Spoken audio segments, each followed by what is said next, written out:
AGI, it depends what you define, how you mean it. When I first heard the term, it was people that were saying, "Oh, nobody working in AI is actually trying to solve all the problems. They're all just trying to do machine vision or something, and that's boring. And we want to get back to more human, really understanding human intelligence." And that was completely false.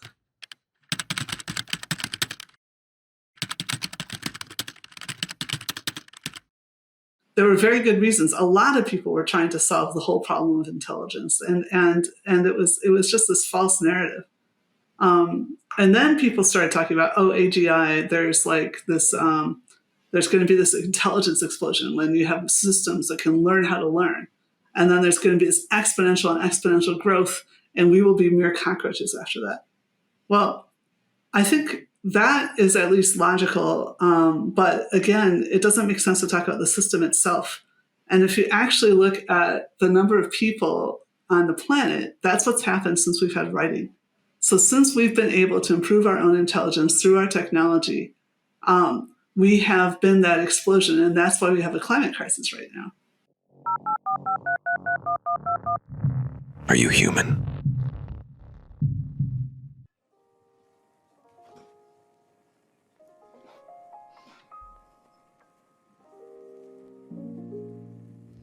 Welcome to Are You Human podcast. On this episode, you'll hear a conversation I have with Joanna Bryson. Joanna is a professor at the Hertie School in Berlin, where she works on artificial intelligence, ethics, and collaborative cognition. Joanna earned her PhD from MIT in 2001 and has since held positions in University of Bath, Nottingham, and Oxford University. A thought leader in AI ethics of human-AI relationships, Joanna published the influential essay "Robots Should Be Slaves" and helped define principles of robotics. Her research has appeared in Science magazine, and she consulted organizations like Red Cross on autonomous weapons. Joanna's contributions to the field have been recognized with an Outstanding Achievement Award from Cognition X in 2017. I'm excited to have her joining us today to share her expertise on this very crucial topic. Enjoy. Joanna, so nice to finally meet you, and thank you so much for finding time to do this. Nice to meet you too, Kamala. Where do I even begin? There is so much things you've written about, so many speeches I had to go through. I wanted to. So definitely we will just cover a little bit of what you've been working on and doing. But I guess the easiest would be to start from the beginning. So your childhood. On one of the interviews, you said that you became interested in animal intelligence. That's what led you later to studying behavioral like sciences, psychology, and eventually working on AI. But what was the spark? What was the trigger to like what made you interested in this? It's hard to say that. I mean, what I just find, life interesting, but behavior interesting. I think difference is interesting. And I was fortunate to live, my family backed up, moved into a place that backed up onto a little pond. I mean, we called it the lagoon, but it was really, it was water from the storms from the street, that went into this little. But there was crawdads, and we had snakes and frogs and whatever. And I was just fascinated by all these different things. And I actually think it's a real shame now that people don't have the experience of other living, intelligent beings. It would have been totally different to grow up in a time with horses and dogs. I mean, we do have dogs, kind of, but they're really obedient. So I think we have. We don't see that many animals in their natural ecosystem anymore. But I was also interested in people, but I figured out that when I told my parents, things that I thought about animals, that they thought that was interesting. And if I told them things I thought about people, they said I was wrong. And so I figured out people were defensive. One thing that's funny and relevant to AI, that as long as we're talking about my childhood, which most people don't ask about, I was just thinking the other day, and I don't know why, about how I used to worry about whether if my stuffed animals were alive, they would like me or not, because people, real living people, didn't all like me, and I just assumed all my animals would like me, but I didn't know if it was true. Yeah, actually, I played a very similar game where I was letting my cousin, who was more or less my age, believe that when she closes her eyes, all the stuffed animals are actually alive, and that she has to behave for them to Really? like her. Wow. Yes, Okay. I don't know if she still believes it. I doubt it. Maybe. Okay, and so then, what led you to to study this Oh, well, professionally? I mean, the first time I really got to do it, I would love to have done it at school, but most, in high school, grade school, that you don't get to do that, Mm-hmm. except at science fair. So I did study dog communication for science, and I got a first at the Illinois state level, but didn't get to go to nationals. And I also studied snail intelligence. Oh wow! uh, What's interesting about that? well, I read somewhere that worms could solve a tea maze, and I wondered if snails could. So we found out that they tended to crawl out of the maze. It wasn't very exciting anyway. Okay. So then I went to a University of Chicago, and I actually, my best teacher at high school had been physics. So I actually started out in physics, but I wasn't as thrilled to do, because I managed to have 3 years of physics at high school, well, 2 years of chem phys and 1 year of physics. So I wasn't that thrilled to do sort of all the same physics over again, only with calculus. I found that tedious. And then I remembered that I'd always wanted to do behavior, and there was something called behavioral science there, which at that time, it's really annoying. They've changed what it means, but at that time it did mean the non-clinical psychology, Mm-hmm. and of all its disciplines. So I particularly liked, behavioral ecology. I think it was called that. Anyway, there was something about the evolution of behavior, and there was also a course called developmental neuropsychology. So really how children start, how it works, how children start working, and various other neuroscience and ecological perspectives, as well as some social psychology, some clinical psychology. Mm-hmm. And you, because I remember you mentioned in some of the interviews I saw that you were also considering neuro science, right? I never seriously considered neuroscience, because it's unfortunate, but in the United States, if you have anything like that, you wind up fighting with pre-meds and for grades, and it just puts people off from studying even botany. You just can't get Mm-hmm. near the pre-meds without having a miserable life that they put on themselves. So I don't. That I did think about it when I was at MIT, because I attended all the neuroscience talks, and I thought about trying to switch over to that. But in the end of the day, I was barely making it in computer science, which I knew something about. So I thought I should better stay there. But I did. I have been in. Technically, I've been in supposedly behavioral neuroscience labs twice, both with non-human primates and both with nothing invasive happening. So I don't know why they were called that. Mm-hmm. But both at Harvard and at MIT, I went to a lot of neuroscience talks if I could. Chicago, I took the classes I could in it. They didn't have anything like that at Bath at all. And of course, Hertie School doesn't have any neuroscience. But whenever I get an opportunity, I love going to that. It's the same with like microbiology. It's Mm-hmm. it's Mm-hmm. the evolution of behavior at any level. It's interconnected. Yeah. If you're trying to understand machine learning and you don't think it's relevant that bacteria will sacrifice themselves for each other, then you're missing something. So I really loved all the opportunities I had. That was something Beth was. It worked well because it's relevant to antibiotic resistance and things. So there Mm-hmm. was a lot Mm-hmm. of good work on altruism and cooperative behavior and things, not only in bacteria but also in fruit flies. But at Bath, but yeah, people in the UK at that time it was very hard for them to study anything Mm-hmm. much bigger than fruit fly. And why did you choose the academia path rather than Oh, commercial? I always wanted that. I mean, I originally wanted to be a paleontologist, but I always wanted to be a scientist. Yeah. So actually, the more interesting thing was that how I wound up in industry for a few years, and that was because I couldn't choose which discipline to go into.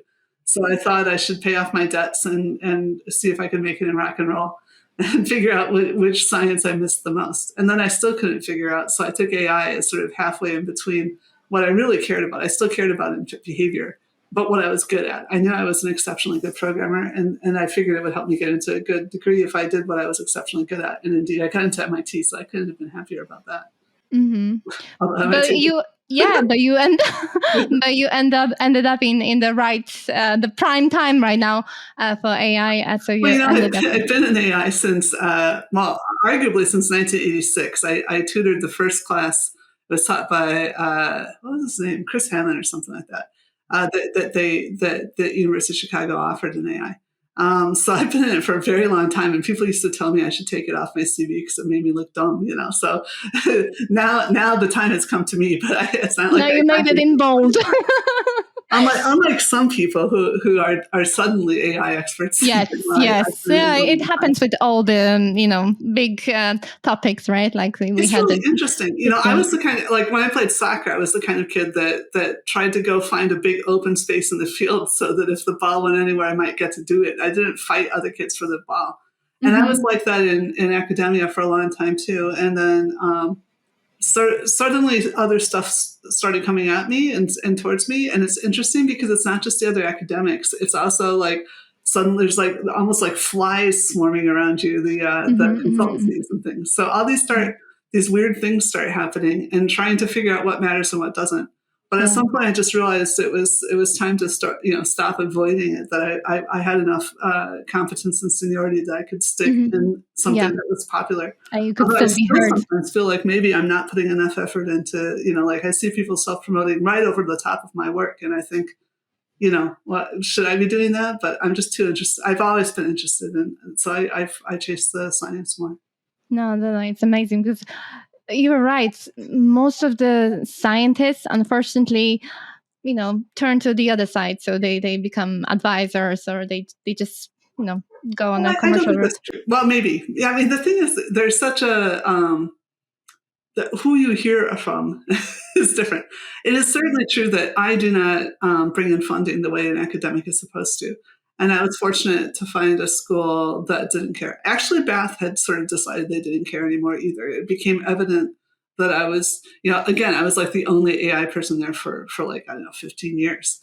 And when they started to realize how important I was, because the other people started making my field important, then, I mean, I'd always been well connected in the field. I got, but the, sorry, I digressed too much. You might want to cut out. No, it's fine.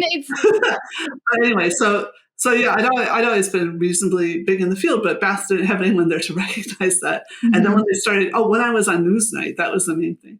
So anyway, they once they started realizing that the field mattered and stuff, then they were pretty tolerant of the fact that I wasn't bringing in the money myself. And both Bath and Hertie School have managed to bring in a lot of money doing exactly what I do, but it wasn't me that brought it in. And I keep trying to write grants actually more about the behavioral science and less about the AI, and I'm not as successful, but I'm happy to help my institutions. Right now, since you are based in Berlin, do you feel there is more attention and more resources put into learning, academic learning around AI? Well, not originally, no. The thing, part of the reason I'm here is because of Brexit, because, I had not originally thought about, governing AI. It was not one of my concerns, but I got sucked into it by people who did notice and worry about those things. And I'm glad they did, people who were policy aware. And so Britain was a fantastic place to be involved in this. I was very much mentored, and included, and that was great. But the whole Brexit situation is just insane, and not just Brexit itself, but also what the Conservative government is doing to academia, and indeed to digital regulation, digital governance. There was immense competence in the UK.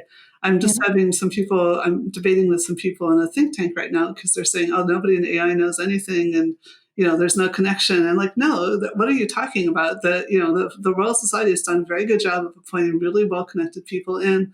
There's been people doing policy for decades. There was the lead of the appropriate ministry. I think it was called DCMS at the time.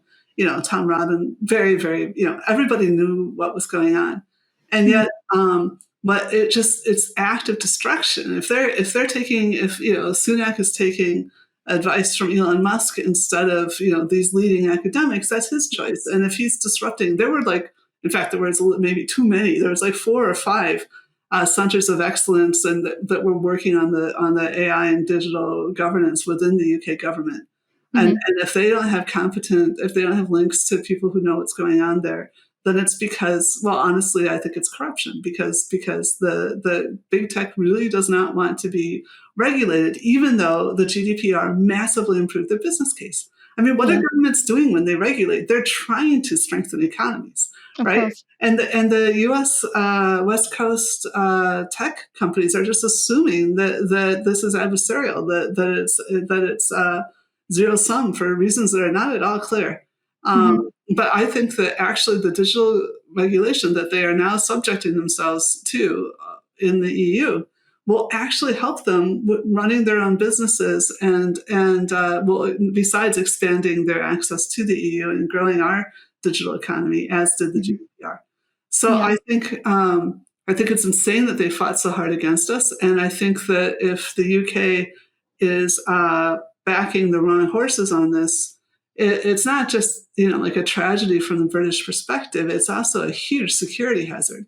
I mean, it's that they've taken literally half the military out of the EU. Right? It's basically France and Britain were the only ones that really had the active militaries. I mean, Germany has some capacities, but and obviously Finland and everybody. There's a bunch of things, but the biggest things were Britain and France, and now. And also, Britain was really leading in a lot of areas of governance as well, and including the digital sphere.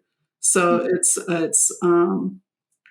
just insane if people are saying they can't find competence in the UK in that area. Anyway, no, you're completely right. Even affects earlier stage, meaning like Erasmus, for example, right? Like it was so easy to transfer knowledge and exchange talent, and right now. I'm with you on this, and even anyway, the Berlin. I don't mean just that Berlin is not a single step. It is also actively really interesting. So I think it's really interesting why they had so little digital competence before, and I actually have a suspicion. This is the conjecture, let's say, that both Russia and Germany. They felt more secure about having an economy that's grounded in the land so that people just can't leave, right? So Putin, if anything, seems to be happy to have all the digital people chased out of Russia because they tend to be liberal. And I think Germany was either, suspicious of, or the government had a lot of, hearing of, the digital, because again, it's very highly portable, it's new, and they had such a strong, car and that kind of manufacturing, petrochemical industries. So I think that, but I think Germany realizes the value of the digital economy, but more than that, sees the incredible importance of having a stable Europe. And to have a stable Europe, you have to have a well-governed digital sphere. And so they get that. And so it's been really just amazing to come here.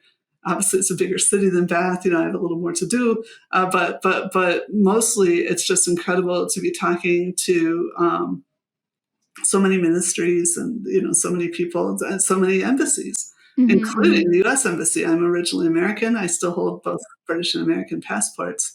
And but I've never had America ask me so many questions and bring me into so many events. So they also are paying more attention because I'm in Berlin. I don't know if I'd been in London if I would have been invited to more stuff, because it's just. But Bath is only an hour and a half out of London, so I do think it's more partly AI becoming a bigger deal, but more that if you're in the UK, you're not doing too much damage. Wait, why are you in Germany?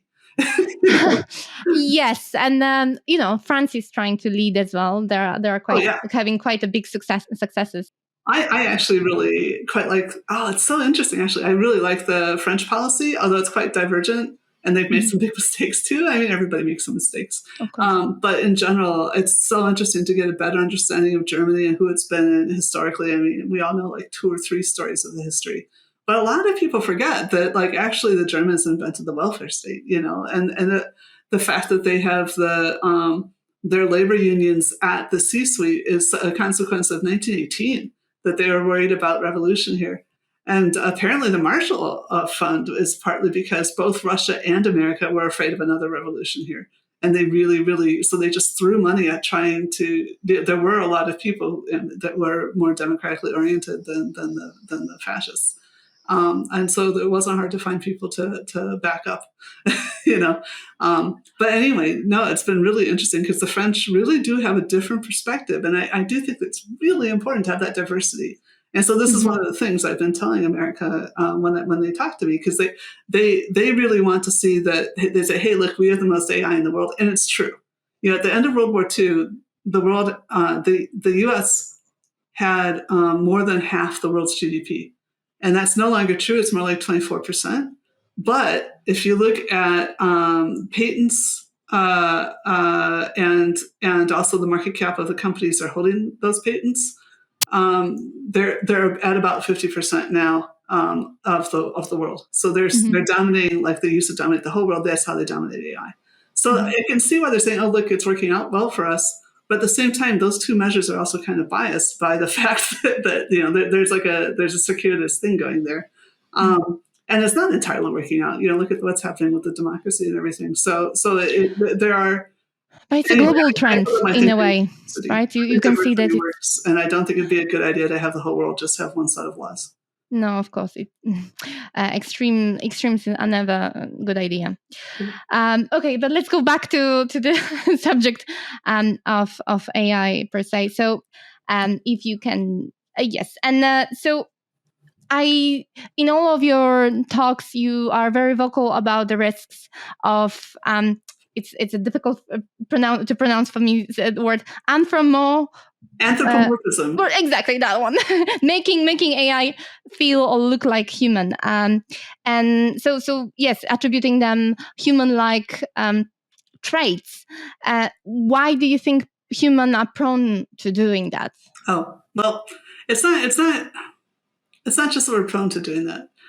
So I can talk about this, but first of all, I have to say that not all of my talks are about that. A lot of my talks are actually about things like economics and public goods, investment and cooperation, and recently a lot about the market concentration and geopolitics and power, also related to AI.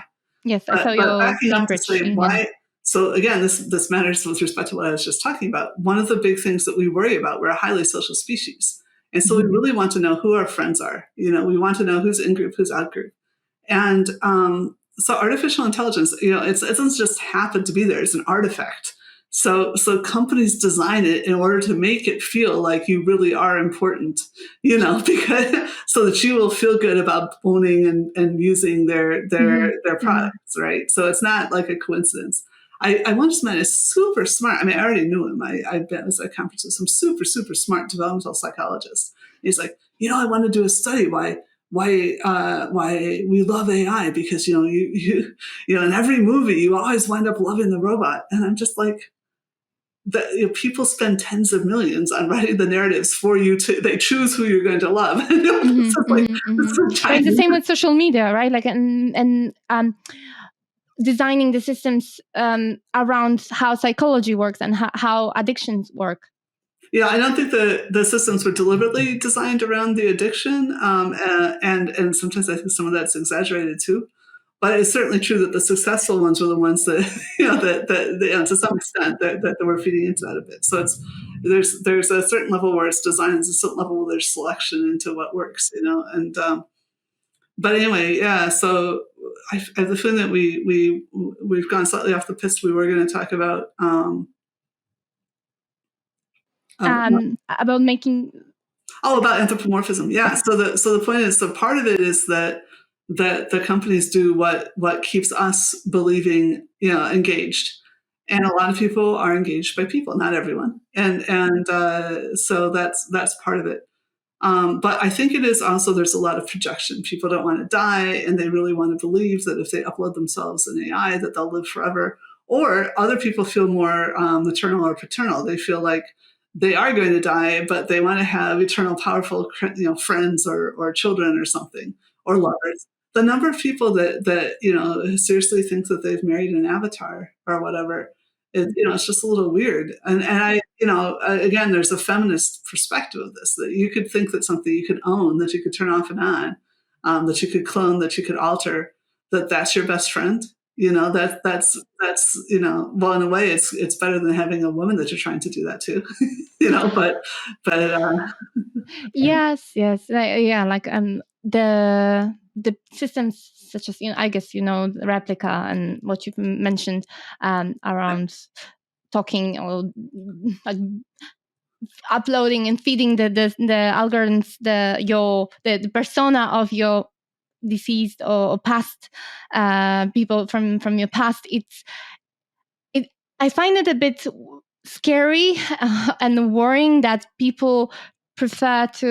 people prefer to get stuck in a loop of their past instead of creating new memories. And I don't know if you see it in a similar way, but it was in one of the Black Mirror episode, and the whole recording of your surroundings with Ray-Ban like Googles, where you store, like you create those recordings, you could create data of your present, and then just you keep reliving it, like I said, without instead of just moving on. And I don't know, I just find it people weird. have always asked about who's caught up in the past, who tries to just keep things all the same, who reads their same books over and over and over. So I don't think that's changed that much. I do think when you're going through a grieving process, there may be a role, as long as you have a good understanding that the AI is actually just like it's another kind of recording. People don't have a great understanding of that right now. They think that ChatGPT is like some kind of entity rather than just like a weird library interface, which it is. It's a weird library interface. It sort of predicts what you might say next based on some culture it's been trained on, right? So so you can do that with with people you miss, and you can maybe even learn stuff. I mean, I was part of one of these experiments at Anna Strasser here in Berlin, also actually. She ran an experiment where they took a whole lot of Dan Dennett's writings, and they trained up a version of Dennett, and then they asked questions, and they got like 4 answers from this chat Dennett thing, and then they asked Dennett himself. He was still alive, and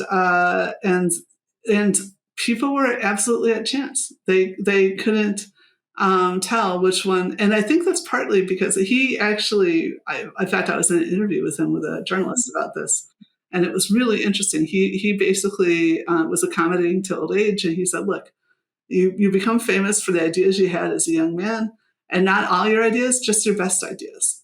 And so then everyone who's like read you, and even your friends who are generous, remember the best ideas you had. And if they talk to the real you, they're going to hear the random selection of bad ideas you have. And that was basically that he was flattered that people thought he was smarter than he really was. Yeah. So he was as smart as his greatest hits rather than as smart as his normal self. Exactly. Yeah. But I guess it's with any sort of living or past artists, right? Like they have to create so much, and only the percentage of their work becomes famous. And well, I was trying to I was one of the experimental subjects, and the main thing I was looking at was, I'm going, I don't think he still believes that. That must be something out of his old text. There'd be things where just the time didn't make sense because I had been involved with some of the projects, and I knew that he was, but I was still a chance. So, but about that, a few years ago, you wrote this article for Wired. One day AI will seem as human as anyone. What then? It was 2020, I think. No, it was. I think it was 22 because it was right after the Lambda thing happened. So time goes fast, but it's only been like Still, 2 years. 2 years. It feels like a long time to, judging on how much of a progress we can see at least in a commercial space in AI.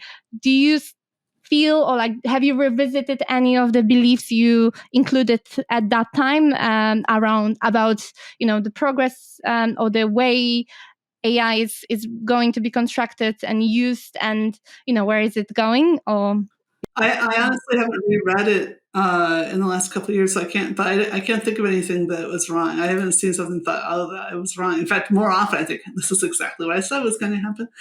And what drives, I particularly was worried about the fact that people thought that, oh yeah, I may have a regret. I'll come back to that. Okay, so I was particularly worried at the time that people were saying, oh, don't worry, because humans will be more creative and whatever. And I think they were really undermining themselves. They had kind of a religious faith that humans were more creative, and yet any moron could look at the output of this stuff and see that it was kind of creative, right? And maybe it's not your favorite stuff. For some people, it is, and you don't want to undermine them and say, "Oh, you have no taste. You think that the bot is better, right?" I just told you that story about Bennett. So, so, so I, so I wanted to say, look, there's something more fundamental, and this is something I've been working on for a long time. So I'm kind of hesitant to write about it, but I just did not like the way that the public conversation was going. So I released basically some of my book into Wired. And I say released, I sent it to them. They're like, nah. And I was like, what? No, this is important, And so it got heavily edited, and I think it's pretty much okay. There's like one section I think is incoherent. Oh yeah, the one thing that I thought may have been wrong is that I was taking the limit case, that even in the case where you cannot tell it apart at all in any context, Turing test is completely passed. What does that mean to humans, right? Basically I predicted that our life, most people's lives are not going to change that much. And because everything that we value is based on basically the social problems of apes, right? And even like if you look there at the graphs that have come out, like people say, oh, look at how much faster machine learning is going. It's like, it looks like it's really zooming up.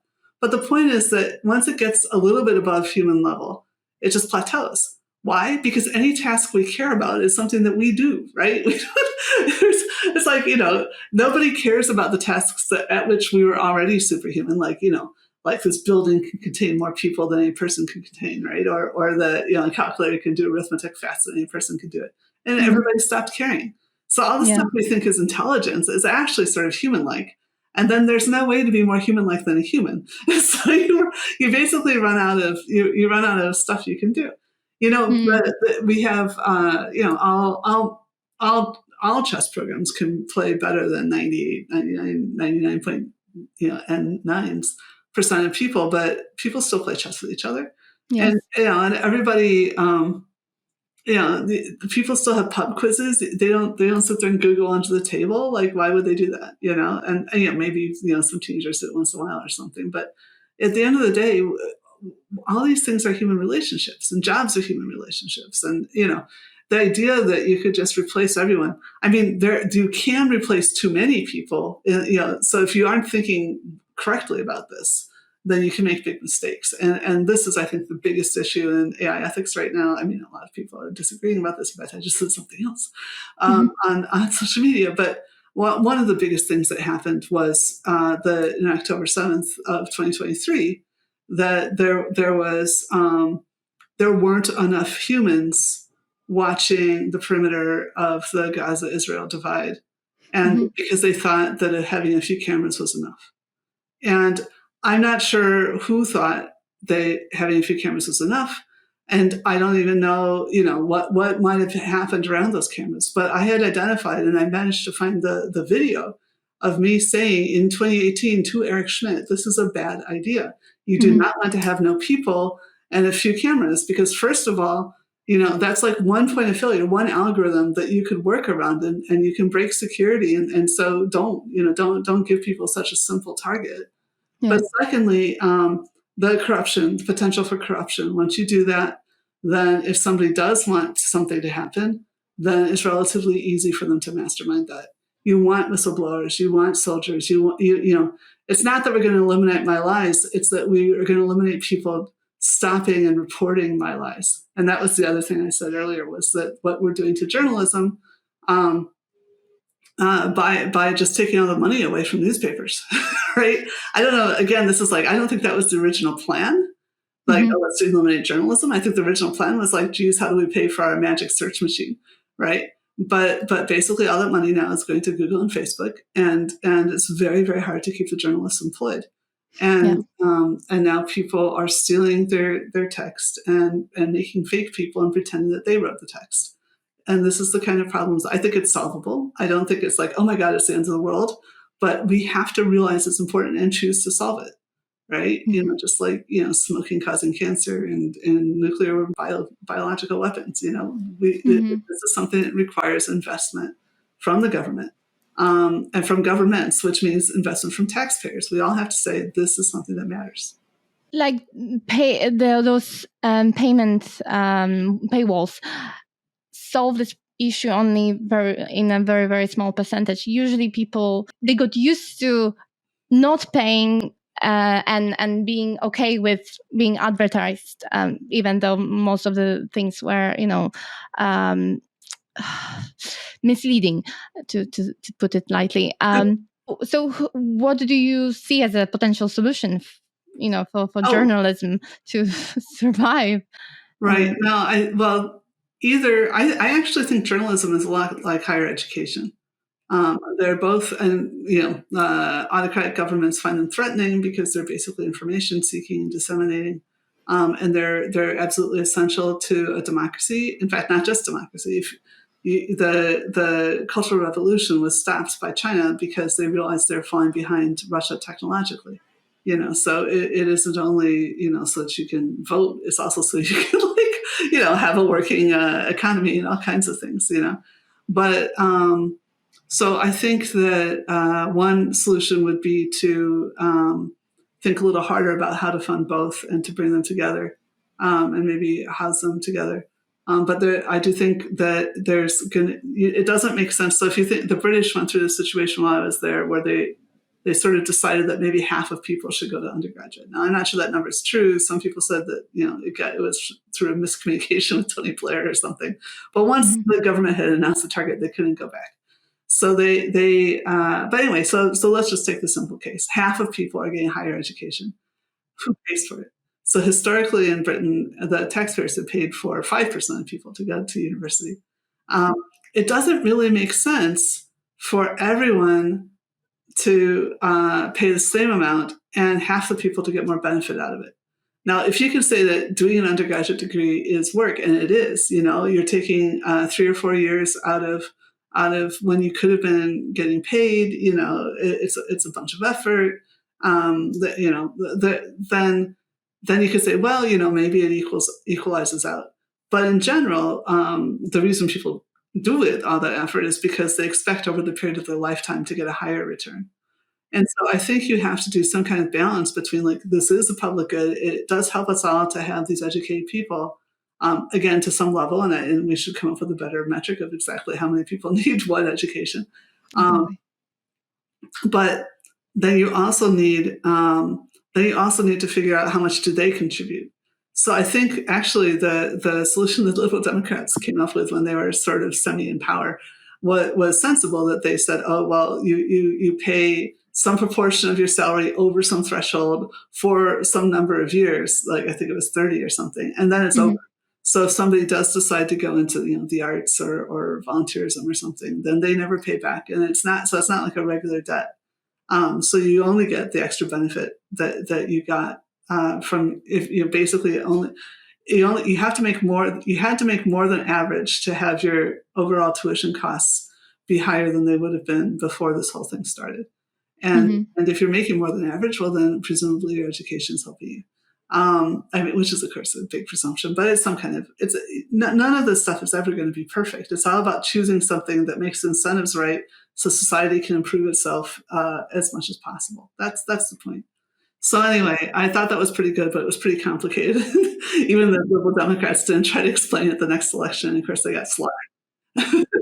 I remember when I so I started my, as I'm Polish, I started university in Poland, and I moved to UK, to London, to continue studies.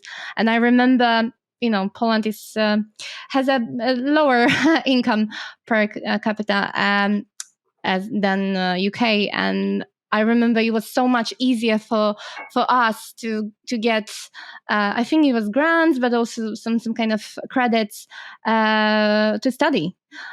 Mhm. And since Brexit, I think that was taken away as well. Wow. Yeah. No, I think, I do think the British did a lot of things to try to make it work. But they were just trying to figure out how to fund it, and they had a pretty good university system. And I Yes. think they still have one by legacy, but they are losing. They're shutting a lot of departments and things. It's very sad. Mm. Yes, I agree with that. You mentioned the transparency issue and the accountability of designing systems which can bend um, the public opinion and eventually how they vote and how they make important choices. So how do you think, or who do you think should be held responsible for designing those systems, for misuse and like creating those models that they are not so biased as they are now? Okay. All right, let's leave bias out of this for a second, Okay. and go just back to the accountability question. So the basic point is that AI is no different from any other advanced, complicated technology you have to deal with. So just like a car, or just like a car, that if there's something that the designer or developer has done wrong, so the brakes are failing or something, then they're liable and they have to do a recall. If it's the person driving it that got drunk or whatever, or just was not bothering to pay attention or something, playing with their phone, then it's their fault. And so those are the only two kinds of people that can be at fault. Basically, the other thing with any digital system, whether it's AI or not, of course, is that you could also have hackers. But then again, if you have hackers, then that's a problem either of the developers who didn't provide you enough cybersecurity, or the users that didn't keep their cybersecurity updated. So either way, basically, there's only the owners, operators, and the people that sold them the system. Now, because AI has it's so funny. The AI people are like, oh, but we have all these software libraries and and data and everything, and it's so complicated.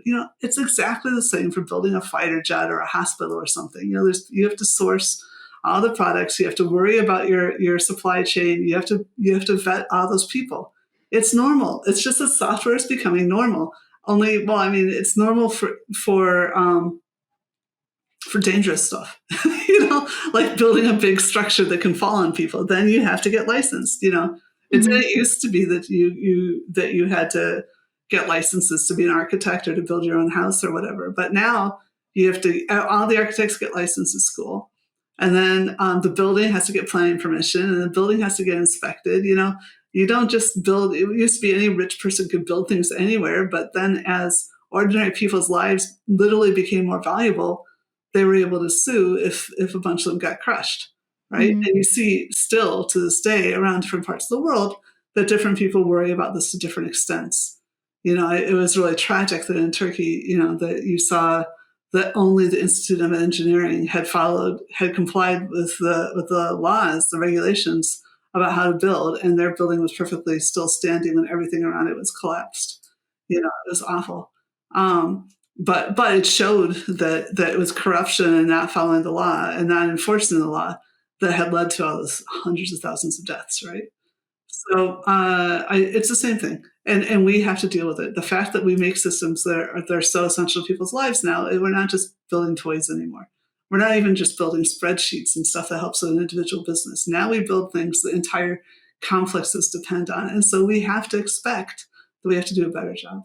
So basically, you are responsible if you bought it and you've used it wrong. You're responsible. And even that, if it was too easy to use wrong, you might consider the company responsible. If the company finds out that it was somewhere further back, like so there was some company that sourced something from somewhere else. That's their problem. And so they can worry about that with respect to the contracts that they have with their suppliers and vendors. But you as the user don't need to worry about that. Just like if you went into a bank, you don't care which employee was the one who stole your money. You just need your money back. And that's what the government is going to force the bank to do for you. Hopefully, you've got the right lawyers and things. So yeah, that's the situation that we are now in. That's what the AI Act says. And it was just such a big deal. I mean, I just can't believe how much trouble there was around such a simple idea. Yeah. That basically software is actually a product. It's not a service. I mean, it can provide a service, but the software itself is a product, and you have all the obligations, including being able to prove that it was your user who misused it. So that is on the developer. If they can't show that if they can't show that the user is the one who messed up, then it's on them. They're the ones who are liable to society if there's damage caused. Mm-hmm. So, is there any aspect you don't agree or you think it's missing from the Act? I think, to be honest, I read it a bunch of times before the final one, and now that it's over, I kind of haven't read the final version.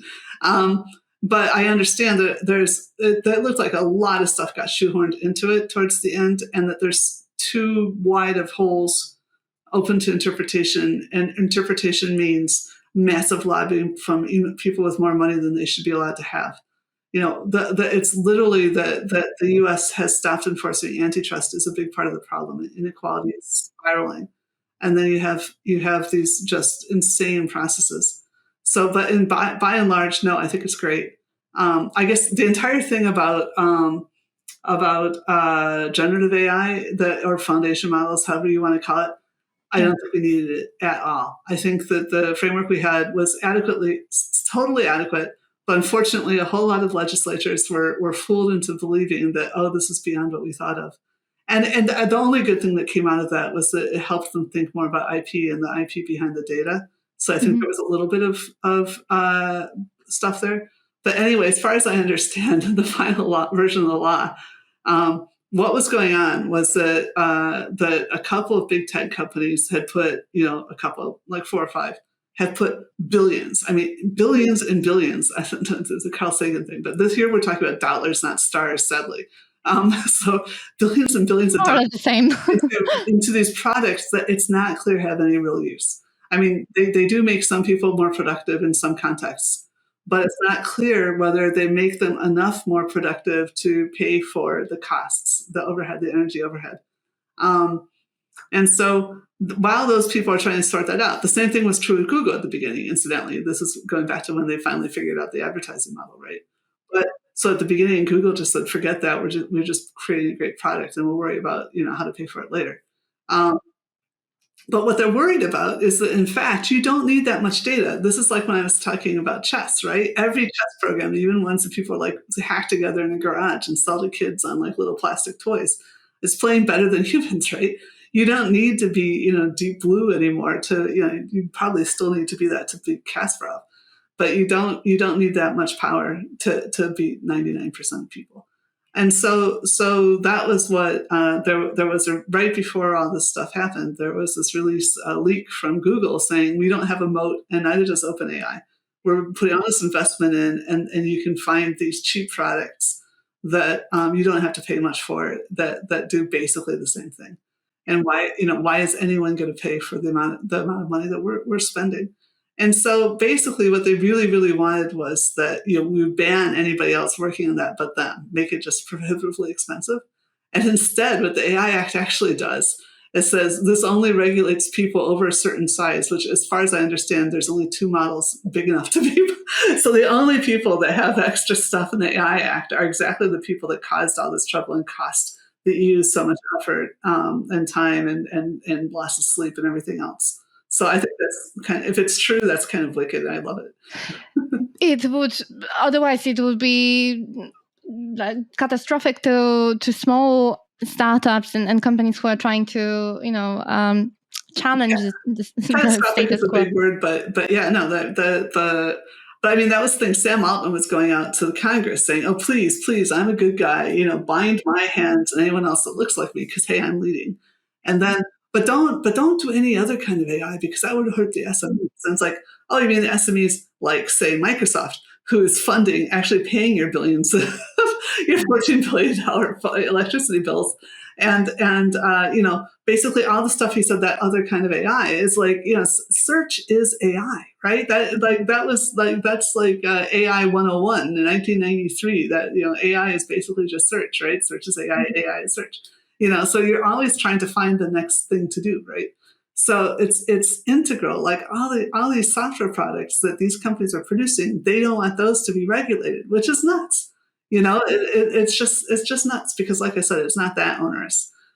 They just need to grow up and deal with work together as a sector to protect the people on the planet so that they can still have a company in another decade. Right? It doesn't make sense that they're intervening so much.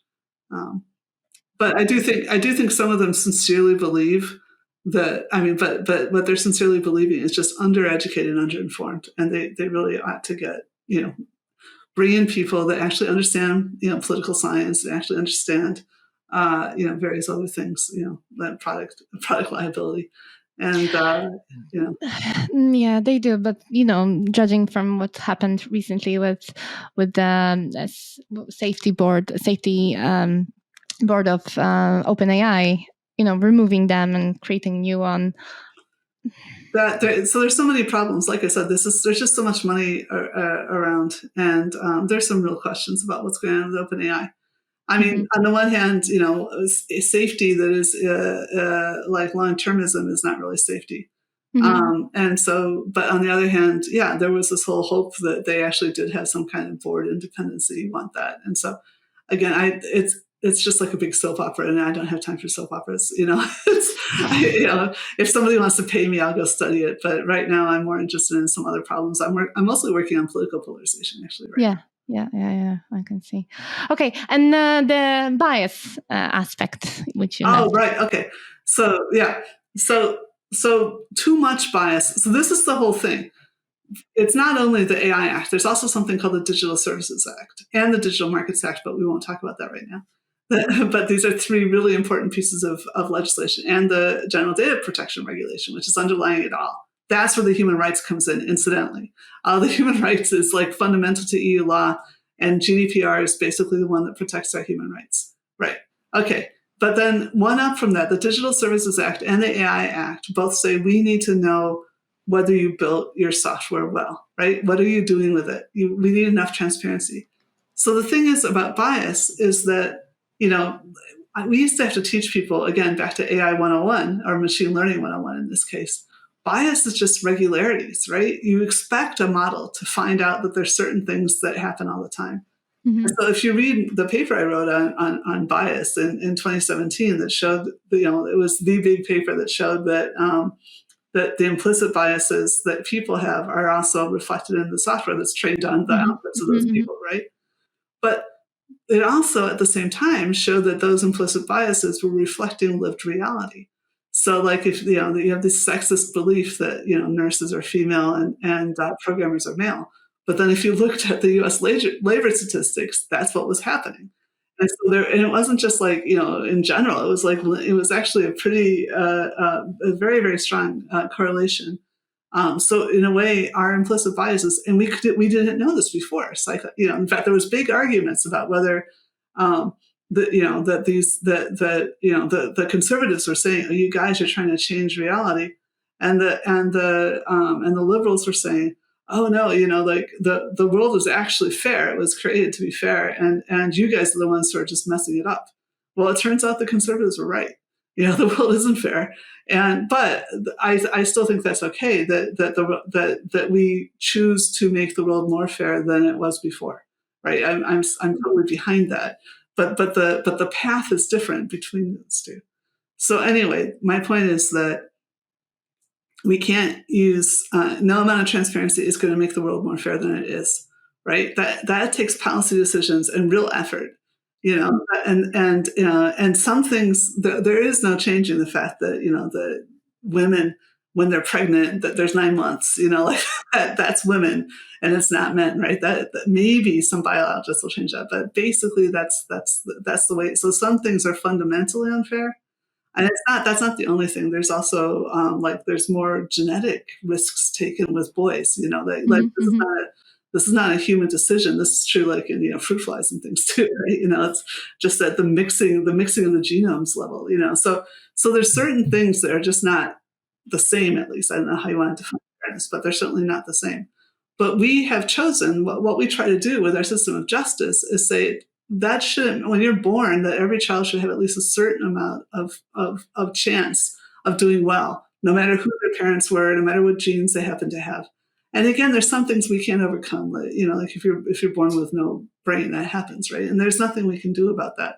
To the best of our abilities, we try to help everyone be a productive member of society and have possibilities and beliefs, right? So that's not about, that's not something you can fix by better data, right? But but nevertheless, having said all that, absolutely, it is possible to build an unfair AI system. You can deliberately set it up to hurt people that are of a different race or a different ethnicity or a different religion or whatever, or gender or whatever. You can easily go into the system and say you're going to be less likely to get into college in this context or whatever. You're not going to get a loan. In China right now, you're not going to be able to fly if you used to study Uyghurs, let alone if you are Uyghur, right? And they're going to say it's a social credit system, but it's actually, it's not about like bad things you've done. It's in terms of like smoking on the train. It's bad things that you've done as in pursuing former policy, which has now been changed and updated, right? And so that is why we need transparency. We need to be able to see whether there's been extra bias put in.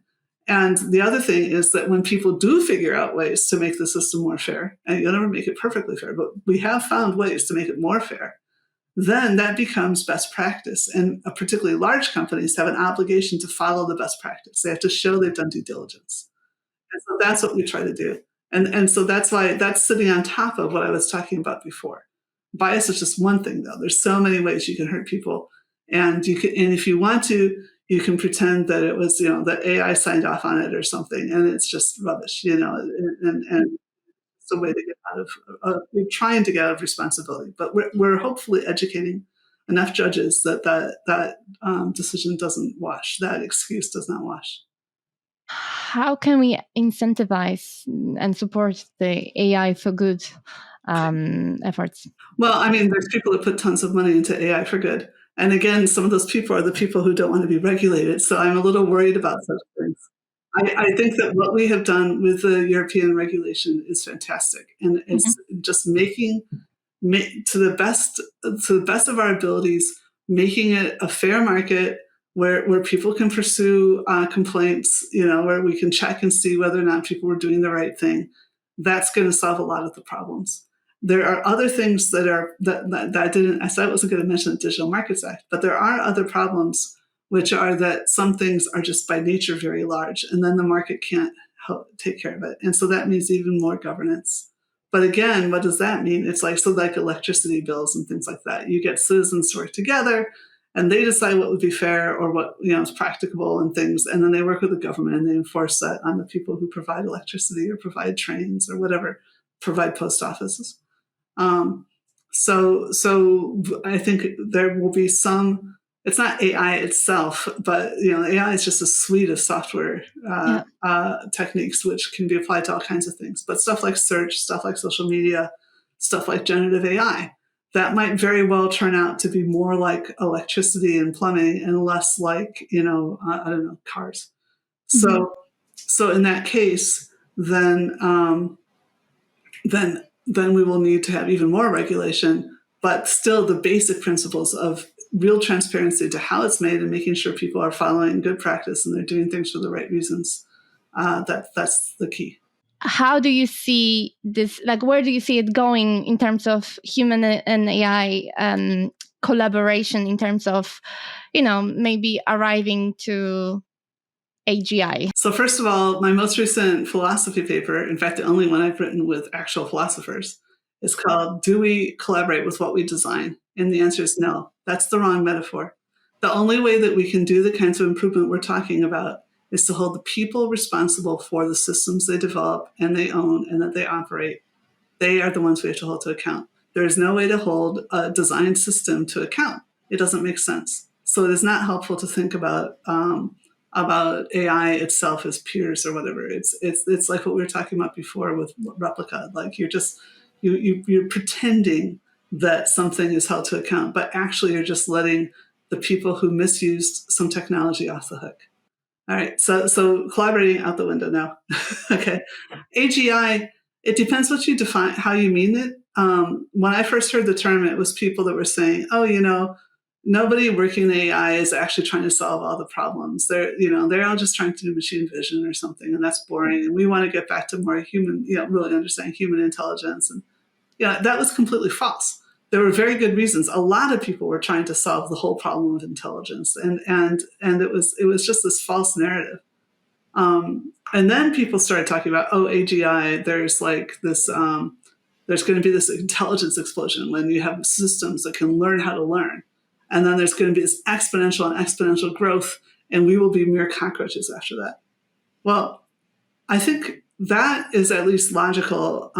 But again, it doesn't make sense to talk about the system itself. And if you actually look at the number of people on the planet, that's what's happened since we've had writing. So since we've been able to improve our own intelligence through our technology, we have been that explosion. And that's why we have a climate crisis right now, right? Mm-hmm. So if that's what you mean by AGI, then it happened 10,000 years ago, and we need to start dealing with it a little better than we have been. And then finally, there's like this thing about, AI is going to be controlling everything, and there's just going to be these magic machines that take over the world. And then what will we do to, ensure that there's employment or whatever? And these guys basically wind up, they've stuck in this extra piece, which, as I said, doesn't make sense. It's just an extension of human agency. But they've hypothesized this extra piece, and then they start trying to solve, as I said, the basic problems of political science, and economics and whatever. And they just come back to exactly where we already are. And the best thing those guys can do is take their enormous brains and get another degree and help us work on those problems, because they are serious problems. Governance is hard. The economy has to change. Security has to change, because we're at a situation where we can no longer have exponential growth of the number of people. So we need to think of a better way to stabilize our biosphere. And we need to do it in a way that presumably that causes as little suffering as possible, as well as little further extinctions. So that's why I think about AGI. Mm-hmm. Okay, just to close it, so do you see more benefits or more like positives helping us to combat such existential crises? Oh yeah, absolutely. It's almost it's inseparable from who it is and what we are to be humans. That we are these apes that have wielded technology to be in this situation.